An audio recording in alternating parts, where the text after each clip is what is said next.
Probably no society in the history of the world has undergone such sweeping changes in one generation as China has seen in the past 25 years. At the time of this video in 2007, China had the fastest economic growth of any nation in the world for the past 2 decades. As many as 400 million people have been lifted out of poverty during this time, according to the United Nations. The biggest migration of people in human history has taken place, with at least 120 million people moving from the countryside into the cities to find work. In the last 30 years, China has moved from being one of the most oppressive societies in the world, with an almost entirely socialist economy, to an economy of largely free market capitalism.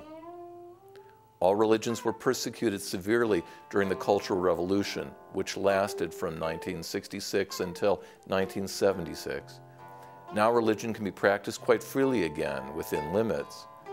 There are even free democratic elections in the villages across China to choose local officials. And yet China remains under the rule of the Communist Party. Americans hear almost daily reports in the media of human rights abuses in China. If China has made great advances in the past generation, it certainly has a long way to go to meet Western standards of freedom and prosperity.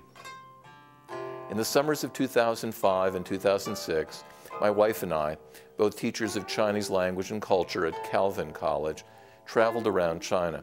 We interviewed Chinese people from different walks of life, including college professors and other educators, free-thinking writers and intellectuals, marriage and family experts and religious leaders, but also peasants and migrant workers and shop clerks as well. Our goal was to show China as it is today, in the middle of the first decade of the 21st century. But we also sought to answer the basic questions that have troubled our students over the years, namely, will China become a democracy anytime soon? How severe and cruel is the so-called one-child policy? How much religious freedom is there in China when there are so many underground churches and we hear about the persecution of church leaders? We hope to show that there are no black and white answers to any of these questions.